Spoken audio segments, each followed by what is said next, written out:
దావోస్లోనూ నారా లోకేష్ భజన చేస్తున్నారు మంత్రులు. నారా లోకేష్ సీఎం కావాలంటూ మంత్రి టీజీ భరత్ కామెంట్ చేశారు. తెలుగు పారిశ్రామికవేత్తల సమావేశంలో భరత్ ఈ వ్యాఖ్యలు చేశారు. లాంగ్ టర్మ్ విజన్ చంద్రబాబుకు ఉందన్నారు. ఎవరికి నచ్చినా నచ్చకపోయినా భవిష్యత్ సీఎం లోకేషే అంటూ కామెంట్ చేశారు మంత్రి భరత్. అన్నమాట మా పార్టీలో అండ్ నచ్చినా నచ్చకపోయినా ఎవరికైనా ఫ్యూచర్ ఇస్ లోకేష్ గారు అండ్ కాబోయే ముఖ్యమంత్రి కూడా మన లోకేష్ గారు ఫ్యూచర్లో.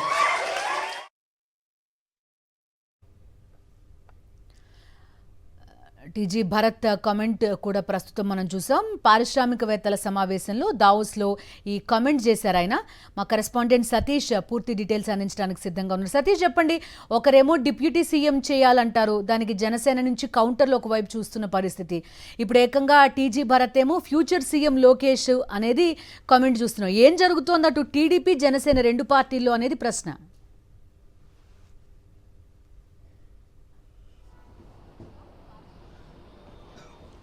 బిందు, తెలుగుదేశం పార్టీలో నారా లోకేష్ భజన శృతిమించిపోయింది, తారాస్థాయికి చేరిందన్న విషయం అయితే స్పష్టమవుతుంది.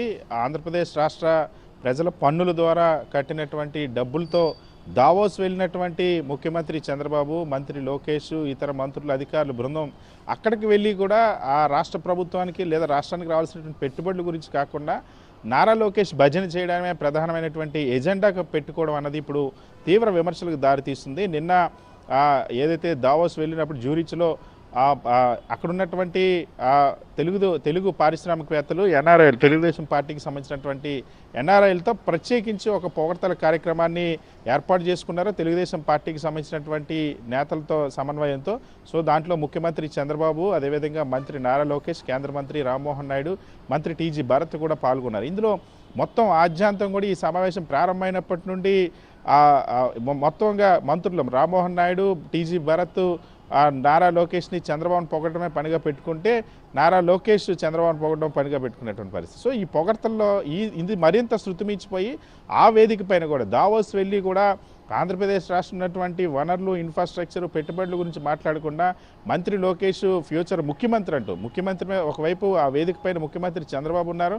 సో చంద్రబాబు ఉంటుండగానే ఏకంగా ముఖ్యమంత్రి నారా లోకేష్ అవుతారు ఫ్యూచర్లు అంటూ టీజీ భరత్ వ్యాఖ్యలు చేయడం, ఇదంతా ఒక ఆర్గనైజ్డ్గా తెలుగుదేశం పార్టీ నారా లోకేష్ టీము ప్రతి వేదిక పైన కూడా ఇదే అంశాన్ని తెరపైకి తెస్తుంది. ఇంకొక వైపు రాష్ట్రంలో తెలుగుదేశం పార్టీకి సంబంధించిన ఎమ్మెల్యే ఆదిరెడ్డి వాసు కూడా నిన్న నారా లోకేష్ ముఖ్యమంత్రి అవుతారంటున్నారు.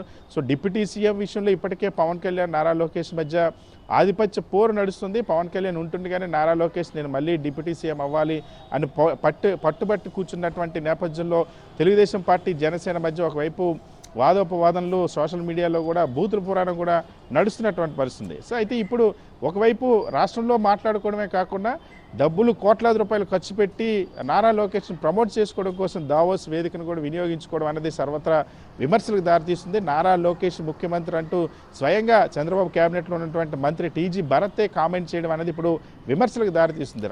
దీంతో ఇప్పటికే నారా లోకేష్ని ప్రమోట్ చేసుకోవడానికి చంద్రబాబుని ఆ సెల్ఫ్ ప్రమోషన్ కోసం రాష్ట్ర ప్రభుత్వం 2.5 కోట్ల జాతీయ మీడియాకి ఇచ్చింది. ఇంకొక వైపు కోట్లాది రూపాయలు ఖర్చు చేసి ఈ వేదిక మొత్తాన్ని కూడా నారా లోకేష్ని ప్రమోట్ చేయడం కోసం వాడుకోవడం పట్ల ఇప్పుడు సర్వత్రా విమర్శలు వెళ్తాయి. సతీష్, అయితే కూటమిలో అసలు ఏం జరుగుతోంది అనేది ఈ అంశం బయటపెట్టిన పరిస్థితి.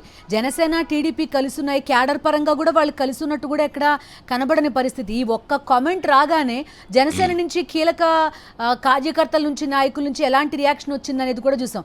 అడ్మినిస్ట్రేషన్ ఏం చేయని పరిస్థితి. ఐఏఎస్లు, ఐపీఎస్లు వీళ్ళందరినీ, ఇంపార్టెంట్ వాళ్ళందరినీ కూడా పక్కన కూర్చోబెట్టారు. కేవలం మాటలు మాత్రమే జరుగుతున్నాయి అనేది చాలా క్లియర్ కట్గా కనిపిస్తోంది.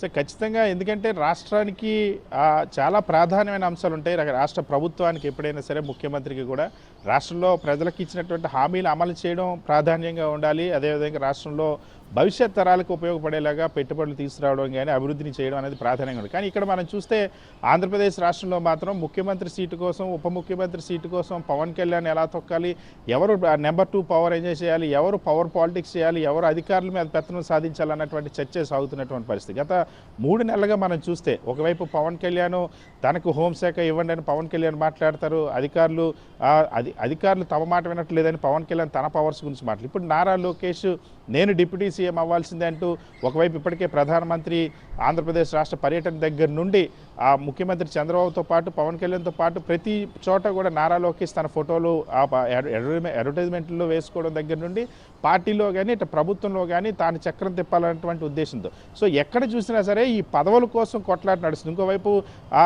పవన్ కళ్యాణ్ కూడా తన అన్నకి రాజ్యసభ కోసం పోరాడారు, తర్వాత రాజ్యసభ ఇవ్వలేదు కాబట్టి తన అన్నకి నాగబాబుకి మంత్రి పదవి ఇస్తే చాలని పవన్ కళ్యాణ్ దానికోసం ప్రాధాన్యం ఇచ్చి మాట్లాడుకున్న పరిస్థితి. ఇంకొక వైపు చంద్రబాబు ఆయన కొడుకు లోకేష్ డిప్యూటీ సీఎం ఏ విధంగా చేయనమాట. సో వాళ్ళ పదవుల కోసం ఆ కుటుంబంలో 2 కుటుంబాలు ఇటు ఆ కొడుకుకి ప్రమోషన్ ఇవ్వాలని తండ్రి, అటు అన్నకి ప్రమోషన్ ఇవ్వాలని డిప్యూటీ సీఎం మాట్లాడుకున్న పరిస్థితి తప్ప రాష్ట్రంలో ఉన్న ప్రాధాన్య అంశాలని ప్రజలు ప్రశ్నిస్తారన్నటువంటి ఉద్దేశంతో దాని డైవర్షన్ కోసం ఈ అంశాన్ని తెరపైకి తెచ్చారన్నటువంటి విమర్శలు కూడా వినిపిస్తున్నాయి. Okay Satish, thank you.